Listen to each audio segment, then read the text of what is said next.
Puji Tuhan, kita kembali mau belajar, saudara. Ya, kita mau belajar.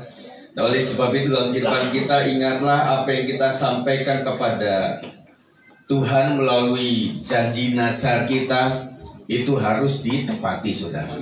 Supaya berkat Tuhan, anugerah Tuhan tetap diteruskan kepada setiap kita. Kita akan belajar tentang hidup tetap berbuah tetap. Tahu maksudnya? Hidup tetap berbuah tetap. Pernah berbuah bagus, tetapi yang paling bagus adalah tetap berbuah. Nah, sebagai pendahuluan, saudara, ada dua kebenaran yang sering kita alami, saudara.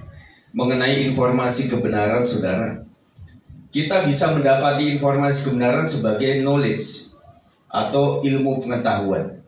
Nantinya kita ada di tataran belajar teologi. Nah, itu dampaknya bisa jadi cuma sebagai informasi. Kita sedang tidak berbicara hanya menginformasikan kebenaran, tetapi menginformasikan bagaimana kita melakukan kebenaran itu. Firman ini disampaikan sebagai kesaksian pribadi yang dihidupi akan menginspirasi dan mengimpartasi, yaitu buah yang menghasilkan benih untuk tumbuh menjadi pohon buah. Nah, saudara, kalau kita menghidupi itu, saudara, itu akan berdampak kepada orang lain.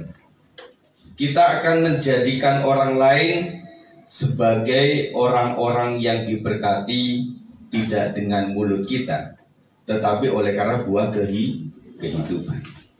Kebenaran yang menginformasi dan yang mengimpartasi, kita akan lihat di sini apakah perbuatan kita menginspirasi orang lain untuk melakukan yang sama atau untuk tidak ikut-ikutan melakukannya.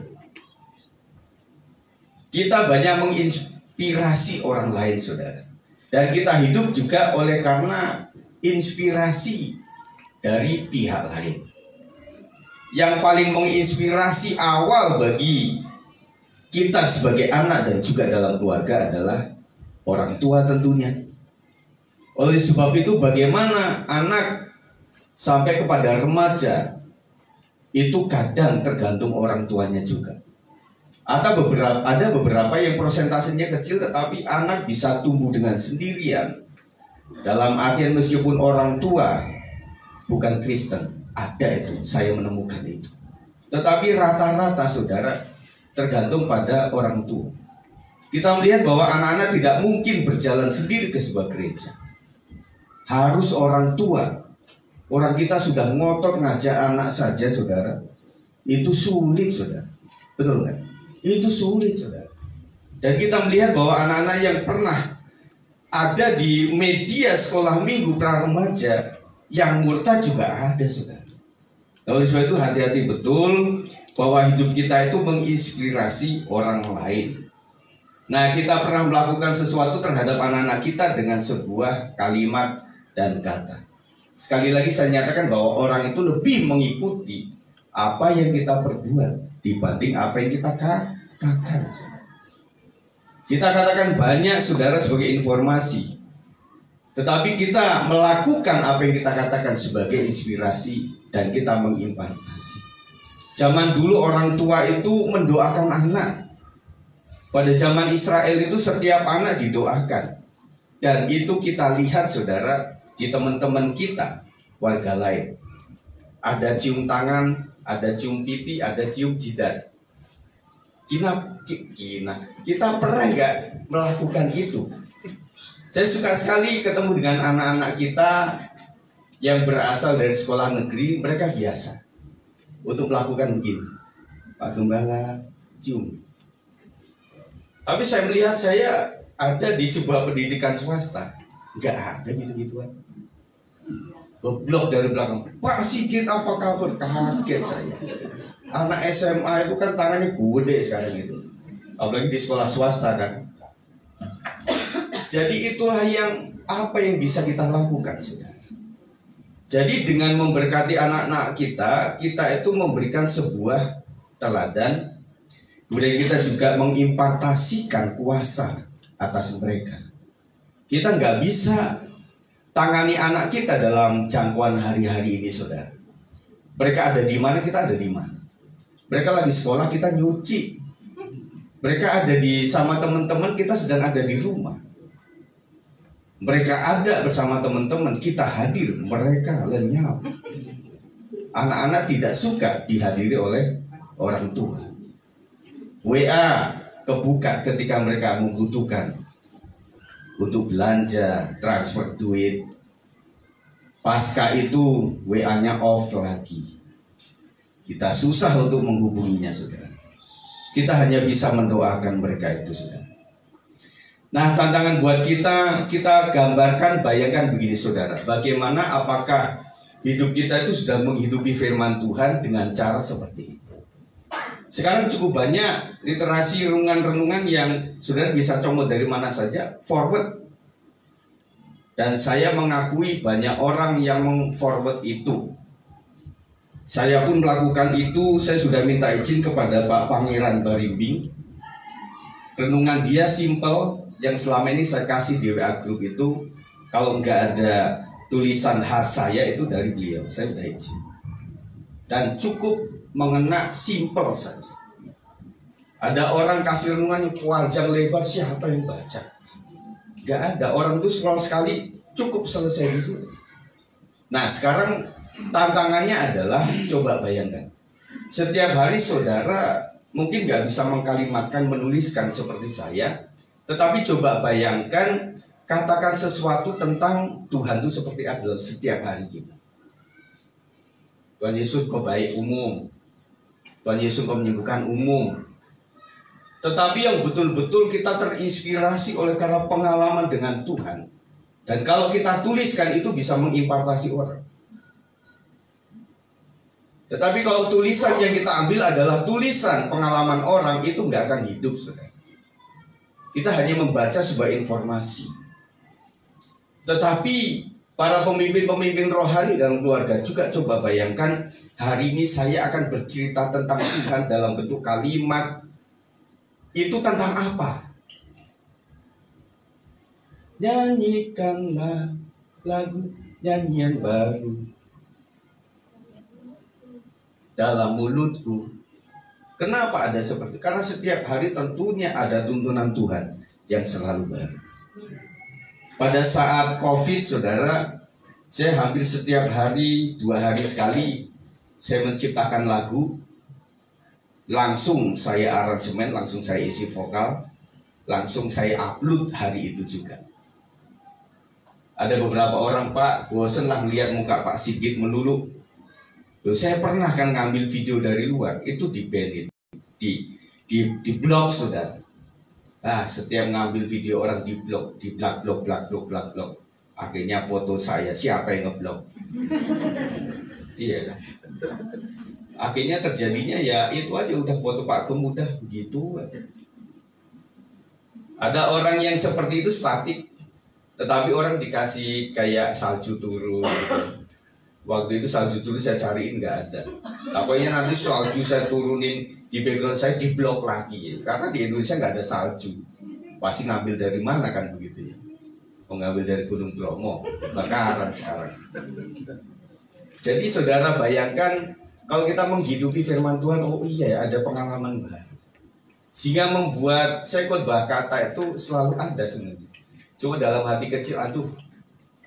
Nanti setiap kali, karena saya nulis di medsos itu beberapa hal yang diterima. Ah, Pak Gem menyinggung saya ini. Pak Gem ini pasti sedang mengkritisi saya, kan begitu sudah. Padahal saya nulis di status itu kan untuk umum, siapapun baca. Tetapi kalau orang memang merasa akan kena dan kemudian bisa membenci saya, karena dianggapnya bahwa Pak Gembala Sigit ini suka nyinggung-nyinggung orang. Tetapi dalam arti saya renungkan, saudara, setiap hari itu ada kata kalimat, saudara. Saya suka mengambil video dari kembang di belakang atau di samping itu. Kita nggak tahu samping kita itu mana, depan kita itu mana, saudara. Pintu kita dari situ depan. Ya sana kayaknya depannya, saudara. Nah, waktu mau pengen buat nama gereja kan bingung, saudara mau tempatkan di mana? Di sono, siapa yang baca? Ya kan, paling di situ. Nah, situ juga nggak pas juga. Atau di sono, nggak ada pintunya, saudara. Atau kita buat aja kayak di Tangerang FM3 gitu, kita buat S56B gitu dari atas. Helikopter siapa yang lihat? Tetapi hari-hari saya renungkan selalu ada. Betul ya? Nanti coba di rumah, kalau teens bisa lah. Walaupun tantang anak-anak, setiap hari coba dalam seminggu ini kalian buat kata-kata mutiara yang bagus tentang kebaikan Tuhan, tentang keajaiban Tuhan. Yang tertulis di anak-anak apa? Di luar daripada Yesus baik loh. Wah keren Yesus. Nah tetapi keren baiknya itu seperti apa dalam hal apa? Itu harus dicari, saudara. Kita lanjutkan. Tetap berbuah tetap, setiap buah harus menghasilkan benih. Ya, setiap benih yang tertanam seharusnya akan menjadi pohon buah lagi. Begitulah seterusnya. Inilah yang namanya pemuridan atau pembapaan. Kita itu harus membapai anak-anak yang tidak cuma anak lahir secara jasmani, tetapi anak-anak ilahi. Anak-anak ilahi, anak-anak yang rohani, saudara. Itu nggak gampang, saudara. Kita sudah perlakukan secara rohani, jadinya rohana. Iya kan? Itu susah, gampang. Bagaimana keadaan anak-anak kita itu? Ya kita pengen supaya anak-anak kita paling tidak meneruskan warisan iman. Kalau anak pendeta nggak mau jadi pendeta, ya minimal mereka jadi pengusaha, jadi pebisnis, tetapi yang takut akan Tuhan. Kan enak, bapaknya pendeta, anaknya pengusaha, tidak mesti jual-jual kalender kemana-mana. Anak sendiri bisa mensupport, itu kan bagus. Nah kalau anaknya, bapaknya, kakeknya pendeta, anaknya pendeta, kemudian cucunya pendeta, semuanya itu dalam kategori gereja yang kecil, kita akan menangis terus di hadapan Tuhan. Tuhan turunkan dari langit apa? Uang, duit. Kita bukan mbah dukun, saudara.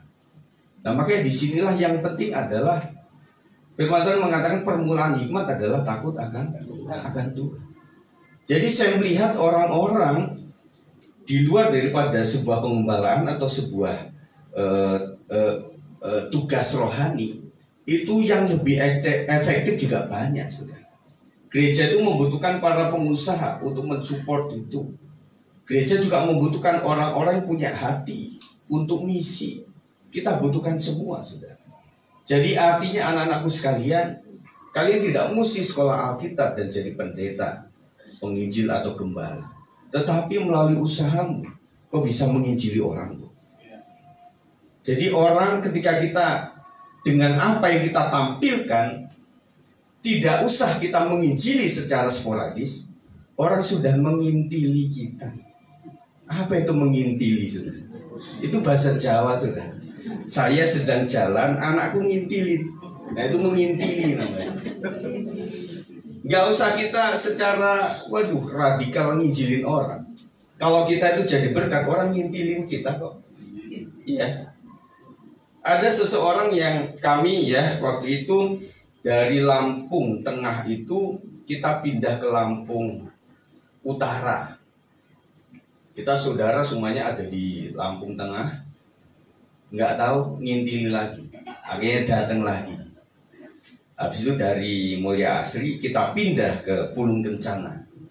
Mereka yang dari Kota Gajah ngikutin lagi sampai ke Pulung Kencana. Rasanya bukan karena masalah ekonomi, tetapi rasanya ada pendamping rohani itu penting, meskipun keluarga sendiri.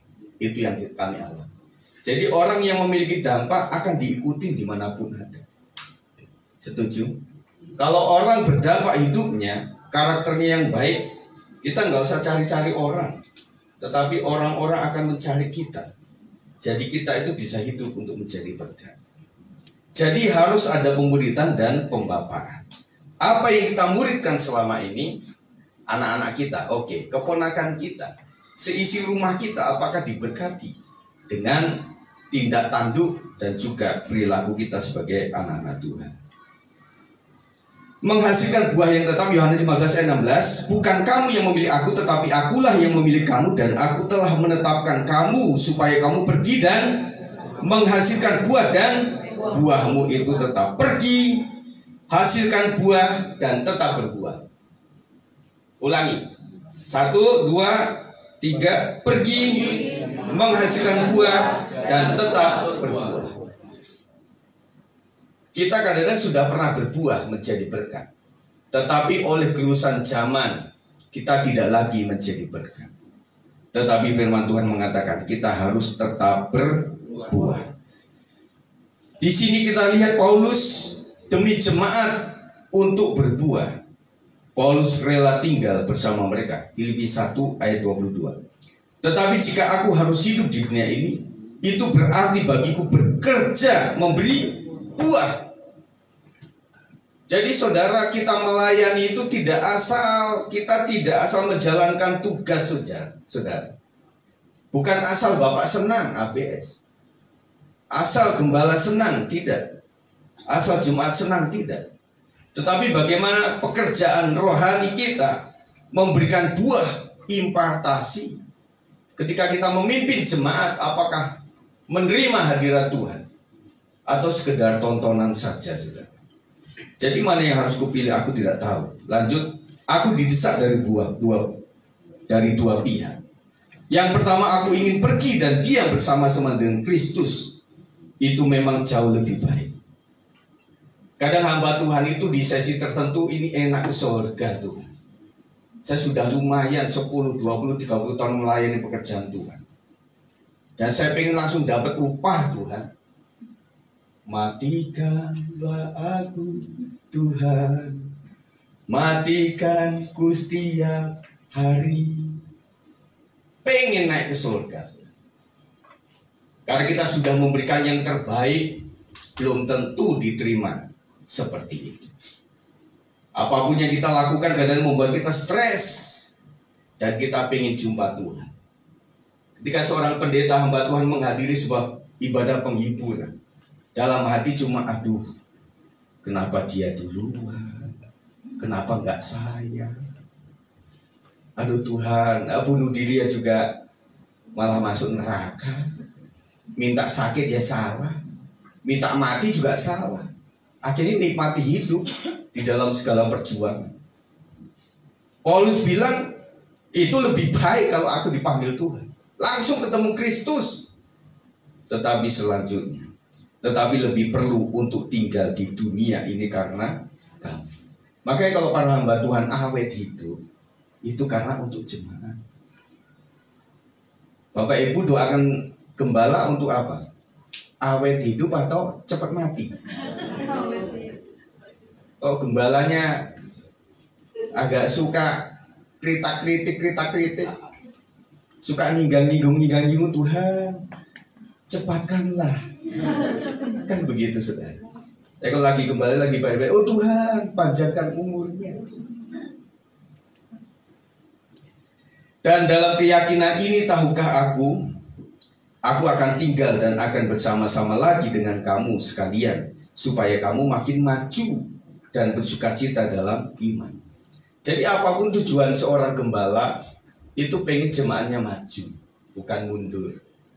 Bukan kayak undur-undur, majunya mundur, saudara. Itu undur-undur, saudara. Sehingga kemegahanmu dalam Kristus Yesus makin bertambah karena aku. Apabila aku kembali kepada kamu. Seorang guru, seorang pendeta mirip. Guru SD mungkin sampai dipanggil Tuhan tetap guru SD. Tetapi murid yang SD itu, dia bisa menjadi presiden, dia bisa menjadi ketua MPR, dia bisa menjadi bisnis yang hebat, dia bisa tinggal di Belanda, dia bisa tinggal di Rusia, dia bisa tinggal di Afrika. Gurunya di mana? Tetap di Tegal, saudara, sampai meninggal. Nah, pendeta seperti itu, kita mendoakan, memberkati orang-orang itu, saudara. kemarin itu kita sedikit bercanda ya. Memang agak betul. Tanya sama Mami Cindy sama Bu Marla, Bu, yang ini yang nguburin siapa ya? Kayaknya saya deh. Waktu di kuburan itu kan ada 3. Oh iya, saya semua ya nguburin. Saking banyak yang dikuburin mungkin ya. Belum terlalu banyak saya, tetapi merasa agak banyak juga. Terus kemudian yang memberkati pernikahan saya juga tanya-tanya. Waktu yang memberkati saya atau siapa? Saya lupa, saudara. Betul nggak? Jadi kita memberkati orang, jadi berhasil. Gembalanya ya tetap. Iya kan? Gembalanya tetap. Karena juga akan menjadi sebuah kecurigaan ketika gembala melesatnya terlalu tinggi.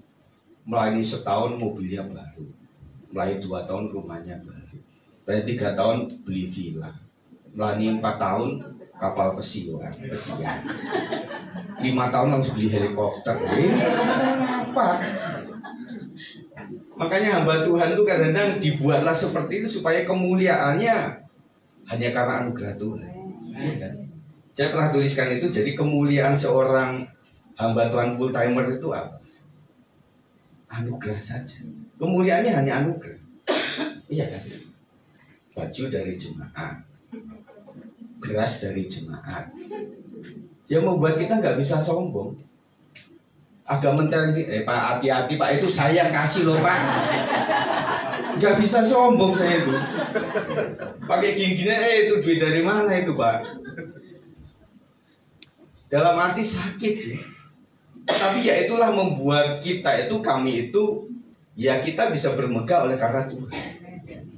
Bukan karena di Lampung cengkeh, kebun cengkehnya banyak, kebun karetnya banyak, lembunya 20, bebeknya 30, kambingnya ya mulai dari etawa sampai apa tuh. Ya orang nggak ada mulianya, ya bukan berarti nggak ada mulia, tetapi Pak Gembala bisa gitu ya, dia memang ada. Kadang kepengen juga sama ini, kita jual sate babi ya. Setiap minggu dikasih list, Ibu, ayo ini namanya babi S56. Pertama-tama sih indah itu. Lama-lama koran bisa menuliskan Gembala bisnis babi. Yang nggak mulia jadi jemaat juga. Makanya kami itu kayak mati kutu, dalam arti nggak bisa apa-apa. Mau piara lele, itu ada kolamnya kecil. Tapi udah segini, turun lagi airnya. Jadi ya itu, tetapi saya renungkan berapa ya, kurang lebih 4 hari yang lalu. Kemuliaan bagi orang yang full timer itu hanya anugerah Tuhan. Ya. Jadi semua yang saya pakai ini anugerah, saudara. Ini ya dikasih. Ini nggak tahu dikasih siapa, tapi udah lama. Terus ini kan waktu WBI, ya. Sorry. Luar sampai dalam, saudara. Itu semua anugerah Tuhan. Jadi membuat hamba Tuhan yang di depan ini nggak bisa sombong. Ya udah, kemana-mana ya ikut jemaat. Makasih Pak Sak. Sebentar lagi kita ke Guci ya Pak. Iya loh saudara, saya bayangkan, oh iya anugerahnya di situ, iya. Jadi kebanggaannya adalah ketika melakukan pelayanan ini adalah semua adalah anugerah Tuhan. Ya. Lanjut, duka cita yang membawa buah kebenaran, masa pemurnian, Ibrani 12 ayat 11. Memang tiap-tiap ganjaran pada waktu ia diberikan tidak mendatangkan sukacita, tetapi duka cita. Tetapi kemudian ia akan menghasilkan buah kebenaran yang memberikan damai kepada mereka yang dilatih olehnya. Tuhan kasih jaminan bahwa yang diukurkan kepada kita sesuai dengan kemampuan kita, tidak melebihi kekuatan kita pencobaan itu. Memurnikan kita, pasca itu ada buah-buah kebenaran. Yang artinya orang habis menderita itu pengakuan kepada Tuhan itu luar biasa. Kalau selama ini ya Tuhan baik ya baik, ya baik, normal. Tetapi ketika sudah alami bagaimana perkara bersanding dengan sebuah penderitaan, kita mengakui Tuhan itu sambil menangis. Kadang setiap saya cerita itu suka mau sesenggukan saudara. Tetapi ya kurang indah juga setiap khotbah nangis. Bapak ini kayak nggak punya iman. Ya nangis ya kayak sinetron. Iya kan. Tetapi ketika bayangin yang seperti itu ya apa ya, ada satu di sini. Cengeng, ya iya juga kan. Tetapi mending cengeng karena menerima sesuatu yang daripada Tuhan. Cengeng bukan karena penderitaan, tetapi cengeng karena di balik penderitaan itu Tuhan bekerja luar biasa. Akhirnya cengeng kita juga memuliakan Tuhan. Bisa nggak nangis memuliakan Tuhan? Tuhannya di mana? Terima kasih Tuhan. Kan begitu saudara. Iya kan? Kalau cengeng kita di hadapan om tante kita ya itu wajar. Makasih ya om. Tapi kalau kita cengeng di hadapan Tuhan kayak gitu saudara. Betul nggak? Itu nggak bisa dihambat. Orang jenderal pun kalau udah ngalamin Tuhan itu wah tersungkur saudara. Jadi saudara, duka cita nggak apa-apa lah. Tetapi intinya menghasilkan buah kebenaran. Syarat bisa tetap berbuah tetap saudara. Satu, memiliki komitmen. Apa itu komitmen? Setia dan berpegang pada janji kepada seseorang atau kelompok terhadap keputusan ataupun nilai kebersamaan dan nilai kebenaran. Orang harus punya komitmen saudara. Yuk kita setia dalam kelompok kita, setia kepada kebenaran yang sudah diajarkan. Kita setia kepada, kita sudah buat mars tadi mau dinyanyikan. GBIS 56 berjuang dalam iman, satu visi dan tujuan mengembangkan gerejanya.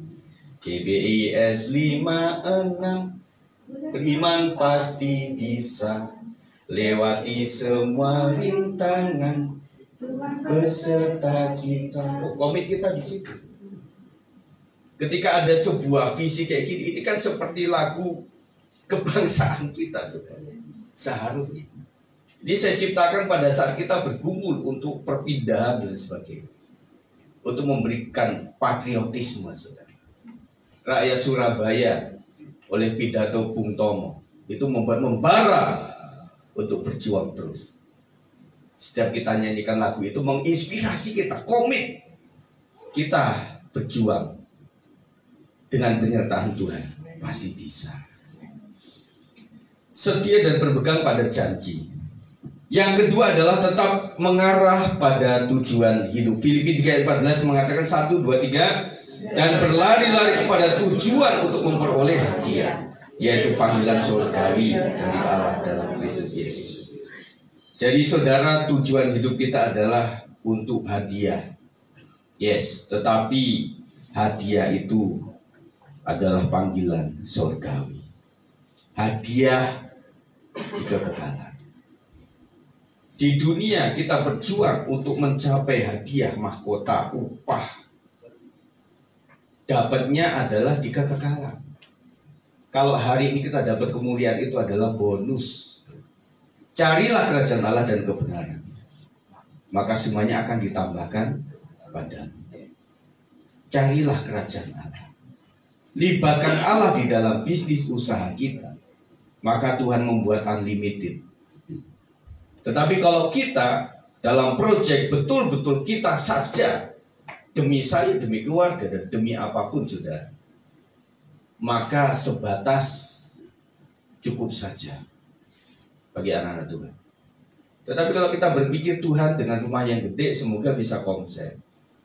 Insya Allah Tuhan akan berkati karena ada nilai kebenaran di situ. Tuhan kasih mobil yang agak gede Tuhan, tetapi ya jangan Metro Mini Tuhan, supaya saya bisa bawa ajak teman-teman yang lain. Karena lumayan dari Pitara ke sini itu teman-temanku juga mau pindahnya ke daerah Pasir Putih semua. Kok seandainya mudah, kita bisa bikin cabang di sana, dekat-dekat Bu Femi itu. Tetapi Depok kita sedang bergumul juga. Saya punya teman gembala itu sedang diresolusi di Cinere itu.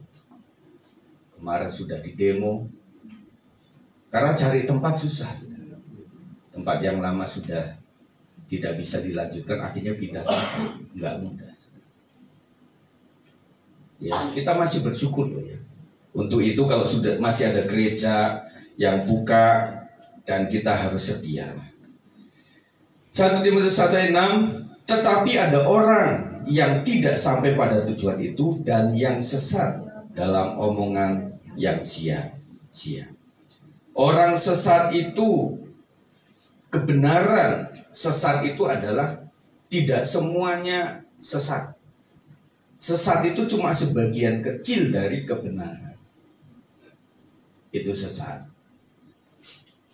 Dan dari omongan orang bisa disesatkan. Malu bertanya, sesat di jalan. Nah, kalau sesatnya di tol, tanya siapa? Nah, keluarnya salah, masuknya salah, tetap diikutin sudah. Ya, kadang-kadang kita tuh punya tol kehidupan. Kita sudah pilih nggak bisa balik lagi. Ada ibu-ibu yang balik itu daerah mana itu? Ditilang. Dia kan berpedoman the power of mama, the power of mama. Buka ini tuh tol itu. Wah sudah. Nggak ada juga yang mau melahirkan sudah. Namanya mama sudah. Mama kalau udah nangis itu dunia juga tengkuk. Ya, ibu-ibu kalau minta apa-apa senjatanya apa? Nangis. Kalau udah mewek saudara, wah dunia bergetar. Yang ketiga adalah menjaga kasih mula-mula. Wahyu 2:4-5. Namun demikian aku mencela engkau karena engkau telah meninggalkan kasihmu yang semula. Sebab itu ingatlah betapa dalamnya engkau telah jatuh. Bertobatlah dan lakukanlah lagi. Jadi pedoman Tuhan kekristenan itu adalah bertobat, lakukan lagi. Gitu aja. Salah Pak, ya udah bertobat, lakukan yang baik lagi. Kayak gitu dong. Suatu kali ada couple meeting saudara. Nah, cuma kan ala-alanya beda ya. Bapak ibu suka gandengan enggak? Mungkin tidak semua. Suami istri. Kadang bapaknya itu kan 5 meter di depan, ibunya di sono itu. Iya kan? Anak-anak nggak tahu kemana kan gitu. Tapi di sebuah couple meeting itu cobalah kalian ikut retreat ini tidak membawa anak-anak. Kemudian HP ditaruh selama beberapa hari itu. Kemudian coba kalian kayak seperti napak tilas. Istilah kata menghargai cinta mula-mula. Tapi ada beberapa orang yang agak riku. Orang udah 10 tahun nggak pernah gandengan tangan, nggak pernah kayak dansa-dansi kayak gitu, nggak pernah. Kita bukan orang Belanda. Itu susah. Tetapi pedomannya adalah, loh, jangan kan yang begitu Pak. Orang kita jadi sampai menikah ngomong I love you juga nggak pernah. Jadiannya juga nggak pernah. Apakah zaman pada waktu era Kartini gitu yang dijodohin orang tua? Enggak juga, kita pilih sendiri. Tetapi ya nggak tahu kapan jadiannya. Pak, bapaknya itu ini enggak, misalnya apa sih? Apa dalam bentuk yang suka memberi, yang suka salam kasih, itu apa namanya? Apa? Bukan, maksudnya dia itu yang sangat peka terhadap pasangannya gitu. Suka minta perhatian. Romantis. Aduh, saya nggak punya minyak goreng untuk dikasih. Ngomong romantis kok kan kopi ya gini. Lupa sudah. Kok istilah terus lupa itu nggak enak sudah. Setelah orangnya pada pulang baru ingat. Masa dikumpulin lagi? Saya tadi mau ngomong ini loh, romantis. Iya nggak? Kita itu kadang-kadang nggak romantis. Bapak ibu nggak romantis. Tapi anaknya banyak. Enggak sudah. Enggak. Nah itu kan cara yang berbeda. Romantis cara yang berbeda.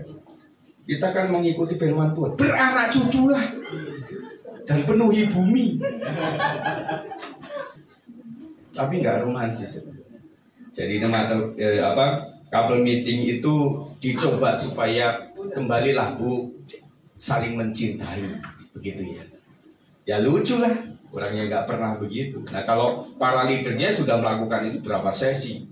Nah yang peserta itu kan, aduh, nggak biasa gitu.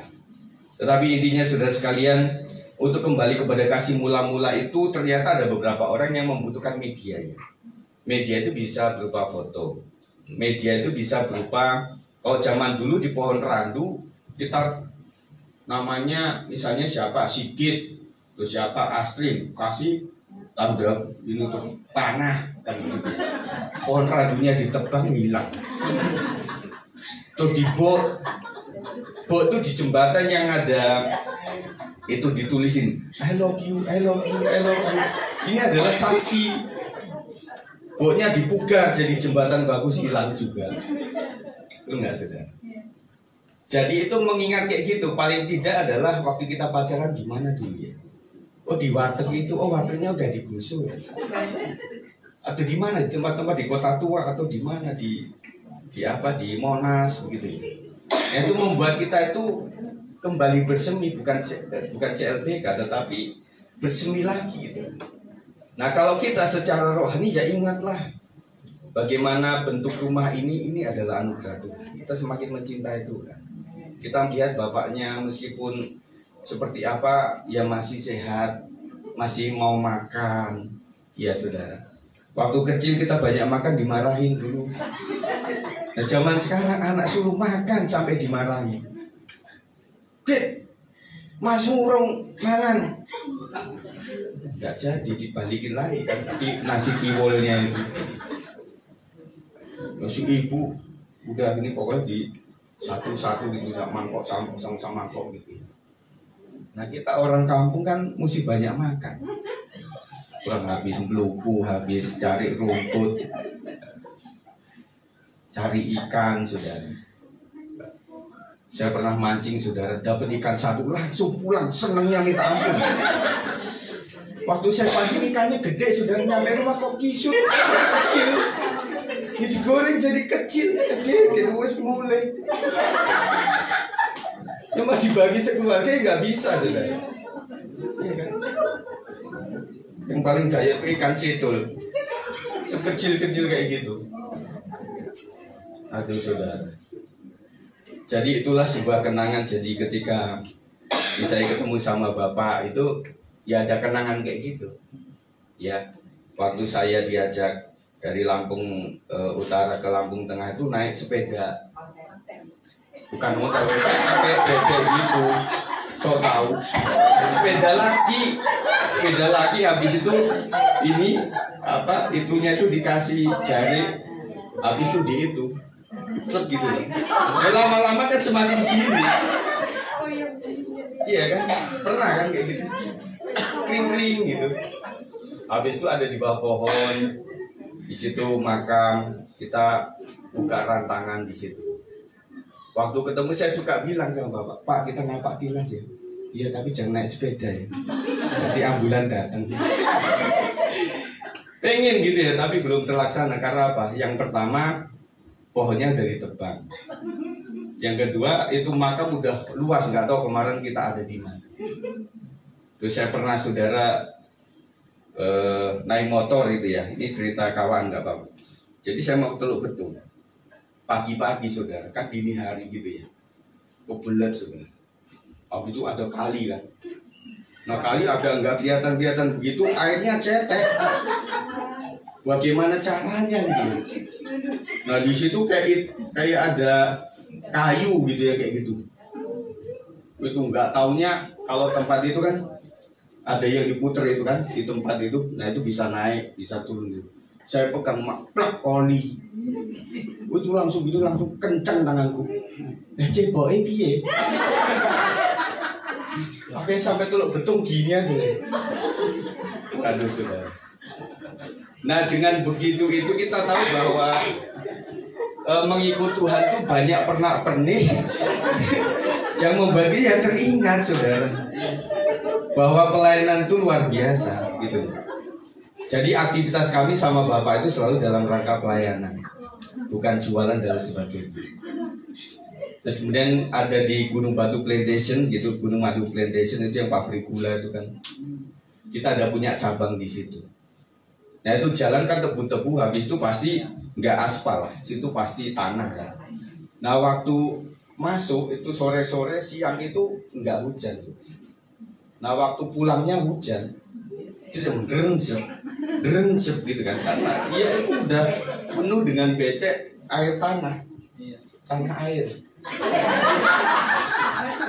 Jadi setiap shoot begitu bawa sodetan itu diiriin gitu ya. Karena apa? Habis hujan sudah. Kalau membarengin hujan masih enak sudah. Kalau membarengin hujan itu kan langsung ini ya, langsung jatuh lagi di lumpurnya.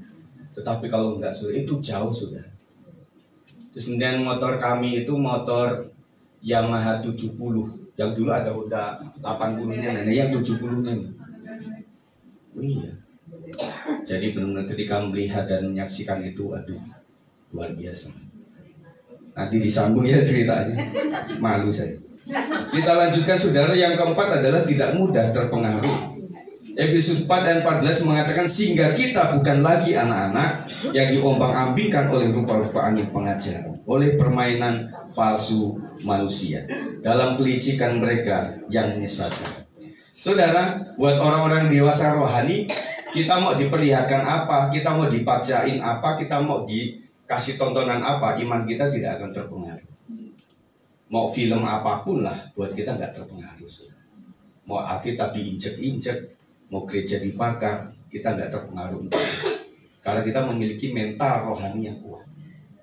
Kalau orang takut dengan tontonan, orang takut dengan waktu puasa dia melihat orang makan, orang buka warung, saya pikir kita nggak begitu.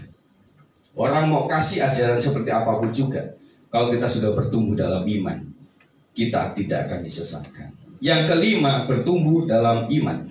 Karena kepada kita diberitakan, Ibrani 4 ayat 2, karena kepada kita diberitakan juga kabar kesukaan sama seperti kepada mereka, tetapi firman pemberitaan itu tidak berguna bagi mereka, karena tidak bertumbuh bersama-sama oleh iman dengan mereka yang mendengarnya. Jadi saudara, firman Tuhan bisa disampaikan dalam bentuk seperti ini, langsung monolog kepada banyak orang. Tetapi bagi orang yang mengimani, itu akan bisa bertumbuh. Karena ada firman Tuhan itu yang cuma kita hanya mengimani saja. Gak usah dicari-cari kebetulannya, kebenarannya. Itu dari mana, siapa yang nulis dan sebagainya. Itu khusus orang-orang sekolah Alkitab itu. Buat jemaat dikasih wejangan oleh orang yang pernah masuk sekolah Alkitab. Kita menerjemahkan sesuatu yang tidak mudah untuk dilakukan, diperkirakan, ditafsirkan. Dan buat kita adalah orang-orang melakukan firman Tuhan saja, itu akan bertumbuh luar biasa. Kita menyadari jemaat kita yang memang tidak sekolah tinggi, bahkan baca tulis juga banyak yang nggak tahu. Kami melayani di area seperti ini. Jadi waktu saya kecil itu jarang jemaat itu ikut membuka Alkitab. Ada 3 alasan. Yang pertama, nggak punya Alkitab. Yang kedua, nggak ada lampu yang terang. Yang ketiga, nggak bisa baca tulis. Akhirnya bapakku tuh untuk nerangin sebuah kebenaran tuh mesti pakai wayang. Jadi para tokoh-tokoh pahlawan di wayang itu diceritakan dulu sudah. Dulu ada wayang Wahyu. Jadi wayang yang Petrus, Yohanes, ada Tuhan Yesus yang disalib itu ada dulu di Lampung, ada. Caranya seperti itu. Nah bapak-bapak, ibu-ibu waktu itu tidak bisa baca, ya gimana caranya? Ya kita menerangkan alam mereka. Tetapi saya melihat generasi sekarang. Makanya kemarin saya share keadaan yang di Pelung Kencana sedang, karena itu tanah di parkiran itu agak banyak yang lubang-lubang, mereka timbun itu. Dan luar biasa, di mana-mana itu yang memang riuh itu ibu-ibu. Namanya ibu-ibu, mama udah ngumpul tua tuh, rame. Tapi rame sambil ngepel kan enak, daripada sambil cari kutu, petan-petan di depan rumah gitu ya. Kata setiap itu benar-benar dimakan ada atau enggak sih? Apa cuma kebiasaan liturgi aja kok? Padahal enggak ada. Wah ada ya. makanya pertumbuhannya baik. Nah, saya ceritakan seperti itu. Nah, itulah saudara. Jadi sebenarnya bertumbuh itu tidak cuma tahu Alkitab, tetapi mempraktekkan cintanya kepada rumah Tuhan. Nah, itu gereja itu kan seperti begini ya sekarang. Dulu itu ngadepnya ke sana, saudara. Ngadep ke sana. Itu ada sebuah bangunan lama itu yang memang batanya yang buat dari jemaat, genteng juga dari situ, cuma semen sama pasir nggak bisa buat, akhirnya beli. Nah, makanya waktu mau dibongkar itu ya kayak tembok ratapan.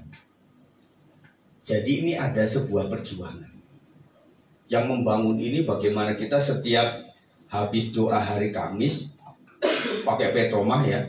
Nah, itu langsung bapak-bapak nginjekin itu lempung tanah liat itu, ibu-ibu kasih ember air dan ada yang masak kopi dan sebagainya, goreng apa-apa di situ, diinjekin jadiin bata. Habis itu langsung dijemur di tanah gereja situ, besoknya kan kena matahari. Habis itu disusun, ada sebuah lubang yang dikasih kayu, namanya topong. Wah, di situ dibakar. Kurang lebih habis itu seminggu baru dibuka, diambilin. Nggak kayak bakar sate, langsung diambilin, patah diambilin panas seminggu. Habis itu semacam anukang di situ. Nah, itu mau diruntuhkan itu juga sesuatu sebenarnya. Tetapi demi jemaat yang berkembang ya udah harus diruntuhkan itu. Kemudian untuk pelayanan jemaat juga di sampingnya ada bandosa, bandoso. Apa itu bahasanya? Yang untuk mayat itu keranda. Istriku itu girap-girap melihat samping gereja ada keranda. Meskipun samping gereja keranda juga nakuti. Iya kan? Ya, itu untuk membantu masyarakat juga, untuk membantu orang-orang sekitarnya. Ya, jadi luar biasa. Jadi si bapak tinggal melihat saja bersama ibu, menyaksikan orang-orang yang kerja, ya, dan kemudian mereka senang di situ. Ada yang di dalam, ada yang di atas, ada yang mereka. Kemarin saya cari informasi, mereka sibuk. Meskipun orang kampung sibuk, sibuknya beda sama kita. Kalau kita itu kan sibuk, tapi kan nggak tahu sibuknya kenapa. Tetapi mereka ada yang cari rumput dulu lah, yang nganter anak dulu lah. Tetapi mereka punya komit, ya udah kita datang untuk menguruk ini semuanya, supaya ketika hujan nanti tidak banjir dan sebagainya. Itu datang dari mana? Emang mudah? Nggak gampang sudah. Bapakku apa-apa single fighter, kayak saya awal-awal gitu. Jadi semua ngecat sendiri, ngecat gereja sendiri, menghias sendiri. Hiasan zaman dulu itu yang paling bagus itu kertas krep sama kertas yang mengkilat itu apa namanya? Kertas emas. Cuma itu modal yang paling berharga di masa itu. Oke, bapak cari daun-daun nangka, terus kemudian dirangkai, terus kemudian cari kayu-kayu yang kering. Makanya sejak awal bapakku sudah punya ini. Sekarang kan dijualin kayu-kayu kering kayak gini-gini. Kayu kering dijualin juga. Nah, itu ditata sendiri. Sampai bapakku itu memang bisa. Misalnya ada pengantin itu kan ada debok pisang udah dirangkai gitu, yang beleduk-beleduk tuh. Janur yang di kayak ini semakin kecil ke atas lalu dikasih apa tuh? Musik kayak gitu. Lukis. Karena persembahan Jumat belum ada waktu. Jadi harus rewang. Ada yang ngoret ya, nyangkulin sela-sela padi itu. Tetapi bapak nggak cuma kerja untuk dapat uang untuk anak-anak, tetapi menginjil juga di sini. Ya. Gimana kira-kira hamba Tuhan kalau jualan kayak gitu? Banyak dijual kan bayarnya susah. udah dilukis wayang sampai sebulan itu udah nyampe ke rumahnya. Pak, iya bayarannya? Ya gue nunggu panen, gue nunggu naik wedusnya mana, nunggu kambingnya sampai beranak. Pas beranak nggak ngomong. Ya udah nanti beranak yang kedua. Akhirnya ya udah Pak Bas, ambil aja lukisannya. Udah setahun suruh ngambil lukisannya. Akhirnya sudah nggak diteruskan. Ya. Karena hamba Tuhan bisnis sama jemaatnya memang susah. Iya kan. Ditagih nggak punya kasih. Diminta nggak dikasih ya nggak punya kemurahan. Itulah perjuangan sih. Tetapi kalau saya melihat sampai dari itu anak-anak belum turun. Kemarin itu cuma kul 4. Jadi kami itu ada 4 kul atau 6 kul gitu. Karena ikut rayon juga. Jadi cuma kul 4 kemarin itu. Jadi kok semua kul bisa kuling dong. Kok semua kul datang. Jadi cuma 1 bagian saja lakukan itu. Besok hari ini minggu paginya nanti beda lagi yang ngerjain wilayah-wilayah. Gak gampang sebenarnya. Pernah mau hengkang pernah. Yang saya pernah cerita itu. Kita sulit dimusuhin sama jemaat dan banyak orang-orang yang memberontak. Akhirnya ada satu tawaran, mari kalau Tuhan mau mengangkat kita selalu ada sesi di mana kita dikasih tawaran. Itu ilmu yang saya terima. Ketika saudara akan dimuliakan sebuah kantor, ada rasa pengen keluar yang begitu sangat tinggi. Ketika orang setia, kekeh di situ, Tuhan kasih berkat. Suatu kali di daerah lain ada seorang cukong yang dia tuh pengen tidak mengembalakan lagi. Pak Bas, tolong gembalakan. Wah, saya sama Bapak ke sana ini. Senang saudara, jemaat udah banyak. Ya, terlihat setia-setia. Gereja udah gede. Kemudian itu ada tempat bisnisnya di situ juga. Nah, sebulan kemudian si jemaat itu datang. Sama kebetulan. Gembala sebelumnya namanya Barnabas juga. Bapak saya juga Barnabas. Jemaat majelis bilang, Pak Bas, kalau Pak Bas yang dulu setiap bulan itu kita dikasih apa-apa, dikasih pakaian, dikasih Indomie. Pak Bas mau kasih apa? Setelah itu bapakku pamit, Pak Bas, caramu didik jemaat beda. Akhirnya kita pamitan, gak jadi. Loh, ini kan bisa enak, enggak. Anda itu bisa support itu semuanya. Kok saya itu melayani sejak awal memang bukan untuk itu. Kebenaran yang saya sampaikan. Balik lagi sudah. Coba waktu itu kalau diteruskan, kita tinggalkan Pulung Kencana. Ya, tetapi ya gitulah, kalau Tuhan mau memuliakan itu ada saja. Awal-awal kita punya drum saudara, dipinjem sama kecamatan. Kita waktu itu saudara mungkin anggapnya agak, kita punya gereja lama itu depannya itu ada kayak semacam kayak gini, kayak ada tempat di situ untuk latihan dangdut saudara. Waktu itu nggak bisa dibahas secara teologi. Untuk mendekatkan kita dengan anak-anak Arisma, remaja Islam Masjid waktu itu. Caranya begitu. Saya juga pemain dangdut saudara. Drumnya dari apa saudara? Dari drum, terus kemudian dari kulit sapi yang buat beduk itu, wah itu buat situ beduk. Jadi senjata kita petromah. Kalau sudah mendek, itu petromah dideketin nama kulit itu, nanti melar lagi, bagus lagi. Saya pemain dangdut, pemain pop, ya. Akhirnya drum itu dipinjam ke lapangan. Selesai upacara sudah, itu nggak dikembalikan. Itu drum melepuh sudah. Akhirnya bapakku kurus, tapi kalau udah marah kuat. Itu drum diangkat sendiri sudah. Dari pasar Pulung sampai ke rumah itu hampir 2 kilo kan nggak salah. Jumat tiba sudah. Jumatku tukang becak.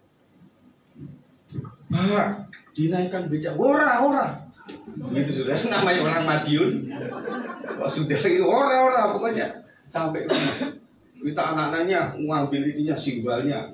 Bingung kita. Bapak kok udah marah kan? Oke, bener itu drum. Carinya susah. Habis diperlakukan seperti itu.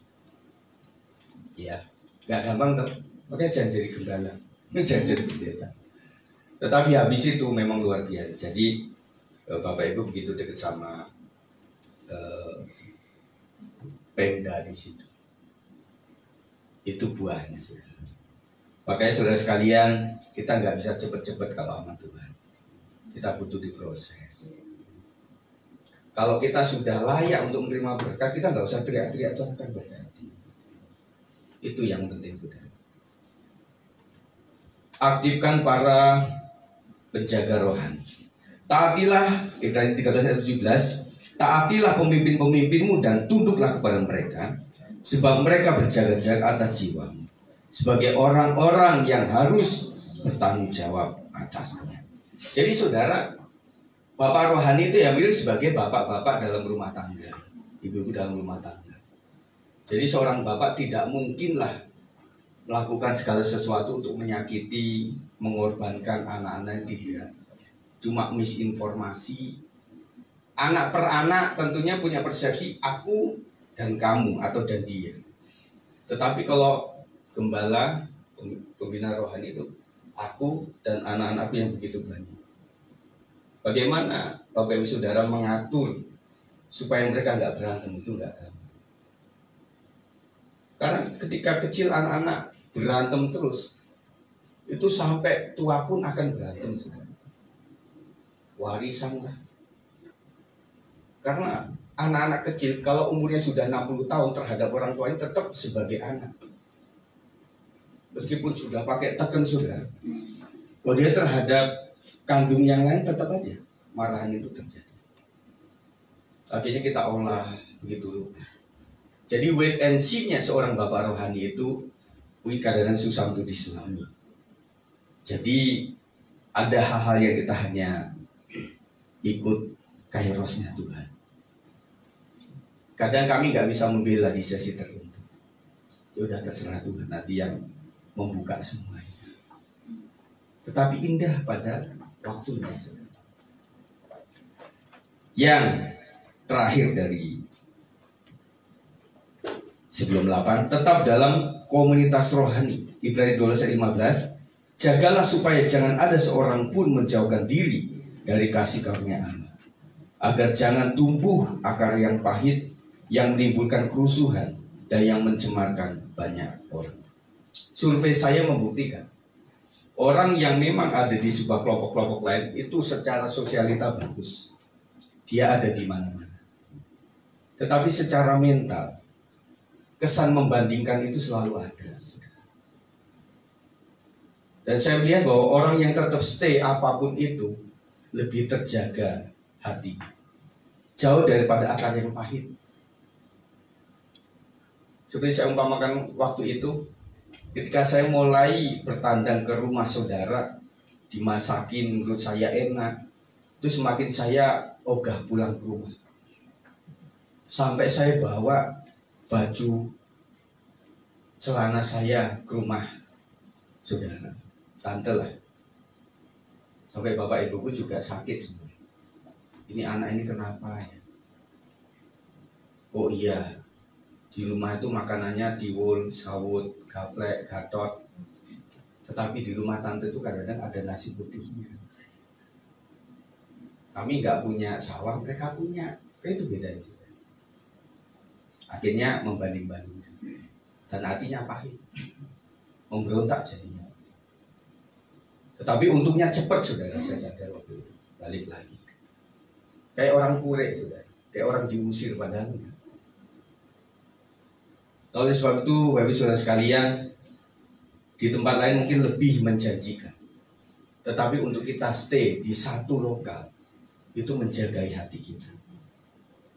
Artinya sudah, Ini bapakku, ini ibuku, pekerjaannya sebagai petani, pekerjaannya sebagai ini, dan ini saya cuma punya ayam satu doang, dan indukan satu jago, udah nunggu dia bertelur. Setiap pagi kita doakan, yang kawinlah, supaya telurnya keluar. Telur netes ada, tapi kecil. Akhirnya kita tunggu. Tetapi ketika ngeriung di dalam kekurangan itu, inilah namanya unity yang kuat. Karena juga membuktikan orang kecukupan juga tidak selalu. Ya. Nah, serba salah di dalam keluarga itu. Terlalu mewah-mewah semua. Ya egoisnya minta ampun. Terlalu susah semuanya juga lebih minta ampun. Jadi membuat penjagaan Tuhan itu ya udahlah. Oke, buat kita ya udahlah, kamu yang support, yang sudah diberkati, support ke yang lain. Dan itu terjadi. Abang kasih sekolah atau kuliah kepada adik. Nanti adiknya udah jadi, ya sudah bang, saya akan berbuat baik kepada keponakanku, anak abang, dan lain sebagainya. Itu harus terjadi. Nah saudara, ketika kita mulai ada di didikan lain, kita akan menjadi pahit. Karena ada pembandingnya. Pak gembalaku kayak gini, Pak gembala sana kayak gini. Jemaat di tempatku kayak gini, jemaat di sana kayak gini. Itu akan terjadi. Ya. Tetapi buat orang yang setia di dalam panggilan Tuhan, dan resepnya adalah tidak ada yang di luar pengaturan Tuhan. Mana ada saya mimpikan ketemu dengan Bapak Saudara, apalagi saudara. Pengennya waktu dari Medan itu ketemulah dengan Bapak Gembala yang gemuk, Bapak Gembala yang benar-benar kayak gembala. Suatu kali saya pergi sama Bang Odo, dikira gembalanya itu Bang Odo. Memang perawakannya beda. Apalagi orang Batak kalau sama orang pendeta itu kan lebih menghargai kan. Dia atau orang lain cuma yang saya aja. Oh ini Bapak pendetanya. Loh, tadi sungkem ke situ, sekarang sungkem ke sini. Sungkem mau bisa beda. Dan saya dalam foto itu iya ya. Di dalam foto berfoto bersama-sama itu kayaknya pantasnya bukan saya jadi gembala. Secara figur ya, secara model-model gitu. Lebih banyak yang layak dibanding saya. Puji Tuhan sekarang agak gemuk dikit. Waktu kurus saudara, aduh, kurang iman, cacingan, kurang gizi. Ya saudara, serba salah. Tapi sudahlah, ya, membuat saya nggak rusuh oleh karena saya nggak ada kepahitan saudara. Ya, karena bisa mencemarkan banyak orang. Kenapa saudara? Kalau di sebuah kelompok itu udah enak-enak gitu ya. Misalnya bapak-bapak ini mau ke Curug nih ceritanya nih. Pak, kita mau ke Curug Pak. Oh iya, kemarin tuh kita belum siap itu. Pak Gembala juga nggak siap kalau ternyata kayak itu. Tahu kayak gitu kan pakai yang bagus gitu ya. Tapi ini ada satu bapak itu, nggak enak, panas. Jangan ke sana, itu sering longsor. Tahu nggak kemarin tuh bapak-bapak ada yang merambat itu mau jatuh gitu. Oh iya. Itu langsung dalam forum itu langsung, oh iya ya.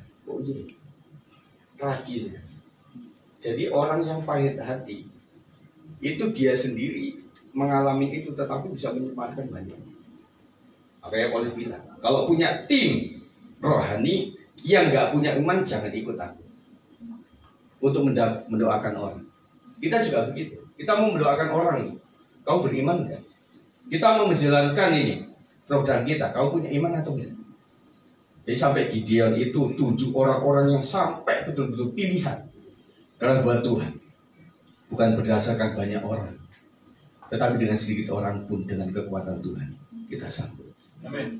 Nah, kita sedang mulai mencari kehendak Tuhan. Kita harus mendoakan untuk wilayah perluasan gereja juga. Kita enggak cuma sekian saja, tetapi kita punya rancang untuk kita doakan sebelah menyebelah. Kalau memang Tuhan kehendaki tidak ada yang mustahil, tapi butuh iman yang sama-sama. Wah nggak mungkin Pak, itu 4-5 M Pak. Itu pandangan kita. Tetapi pandangan Tuhan, kalau engkau memang betul-betul mendoakan ini, Tuhan akan buka jalan. Jangan pandang siapa kita, saudara, tetapi pandanglah Tuhan. Kita kecil secara ekonomi dan sebagainya, tetapi Tuhan kita akan melaksanakan yang Dia mau. Yang terakhir, memiliki integritas, saudara. 1 Yohanes 3:18. Anak-anakku, marilah kita mengasihi bukan dengan perkataan atau dengan lidah, tetapi dengan perbuatan dan dalam kebenaran. Buat saya adalah banyak pengajaran yang saya sampaikan. Tetapi intinya apakah itu didengar, dilakukan atau tidak. Saya terlalu perfect dalam hal mengajar. Habis ini nanti PPT saya kasih, videonya juga ada. Itu dalam rangka apa sih? Supaya kita berbuah bagi Tuhan. Karena berbuah bagi Tuhan itu adalah mengasihi Tuhan, mengasihi sesama. Mengasihi Tuhan itu paralelnya banyak. Tuhan nggak bisa kita lihat, alamatnya di surga, kita belum jangkau ke sana. Tetapi Tuhan itu ada di mana? Tuhan itu bentuknya seperti apa? Dan puji Tuhan, kita boleh mengaplikasikan ini semuanya dalam rangka cinta kita kepada Tuhan. Pak Bu, ini bisa hilang, ini bisa kena tsunami juga habis. Gak mungkin tsunami Pak, yaudah longsor, habis semua. Tetapi mumpung dunia dan isinya itu sebelum habis, saudara, kita sudah melakukan banyak. Itu intinya. Kita membangun rumah, suatu kali kita bisa pindah. Kita membeli apa, suatu kali bisa hilang, dicuri orang dan sebagainya. Tetapi abdikan semua kepemilikan kita untuk melayani Tuhan dengan sungguh-sungguh. Banyak kok yang saya sampaikan di dalam hal ini. Tetapi intinya saudara, mari bertumbuh ya, bertumbuh dengan iman. Ketika saudara memiliki roh yang memberi, saudara memiliki anak-anak rohani yang juga melakukan itu. Intinya adalah kita harus mengawali, kita harus melakukan buah sulung, saudara. Apapun itu, saudara. Dan suatu kegerakan, ada anak-anak sekolah minggu yang diimbau, silakan nak, dari yang terkecil, kamu mau memberikan apa untuk sebuah pembangunan gereja ke depan? Mereka cuma berapa sih kasih itu.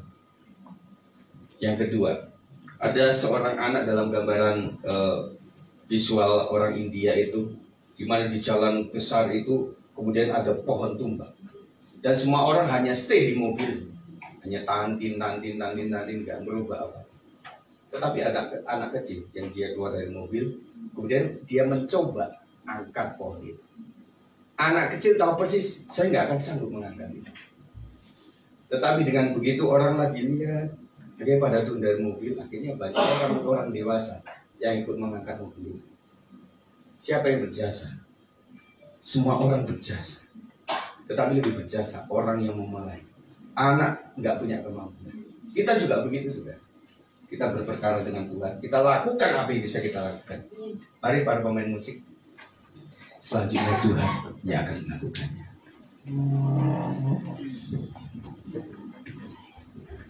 Haleluya. Haleluya Yesus. Mari kita datang kepada Tuhan. Kita tutup mata di hadapan Tuhan. Terima kasih ya Tuhan Yesus, Kau baik. Kasih setiamu, kemurahanmu Tuhan. Jadikan kami menjadi alatmu Tuhan. Jadikan aku Tuhan. Rumah doa. Terima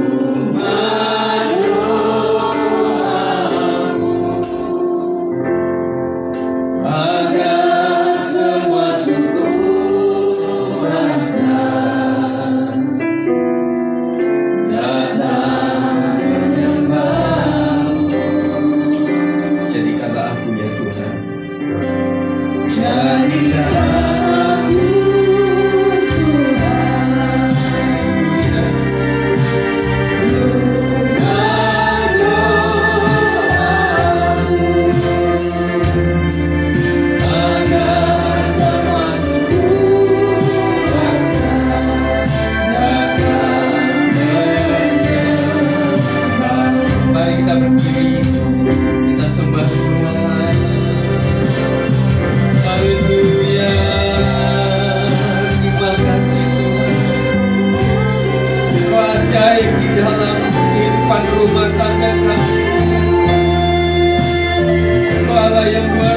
kuasa yang mengasihi setiap kami. Jadilah kehendak Tuhan hari-hari ini untuk melakukan mukjizat atas setiap keluarga kami.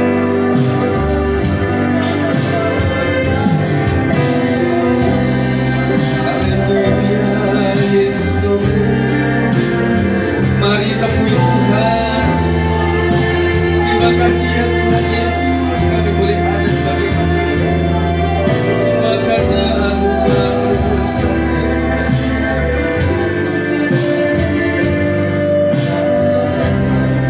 Katakan lagi, jadikan aku Tuhan.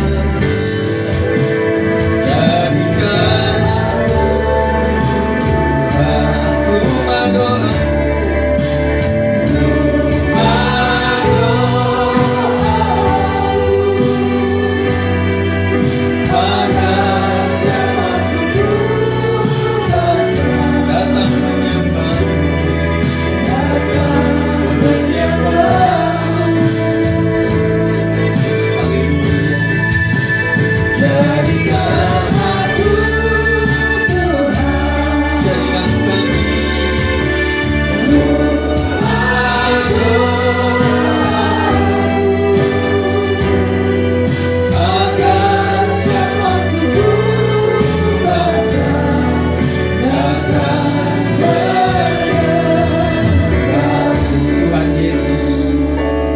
Ajarkan kami Tuhan hidup berbuah bagi Kristus dalam setiap perkataan dan perbuatan kami, supaya bisa menginspirasi, mengimpartasi. Karena kami percaya firman Tuhan akan memiliki kuasa, ya dan amin, ketika dilakukan. Orang benar hidup oleh iman, dan iman timbul oleh karena pendengaran oleh firman Kristus. Dan bila kami semakin hidup sesuai dengan kebenaran firman Tuhan, terlalu banyak pengajaran yang sudah masuk di dalam telinga kami ya Tuhan.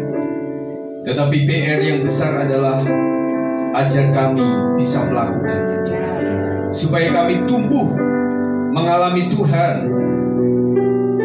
Ada sebuah peneguhan terhadap firman Tuhan. Kami tidak saja mengatakan firman, tetapi firman itu berkuasa untuk mengubah hati, membentuk pribadi. Dan itulah fungsi daripada segala tulisan yang diilhamkan oleh Allah. Biarlah berkat firman Tuhan tetap ada dalam setiap hidup kami hari ini dan seterusnya.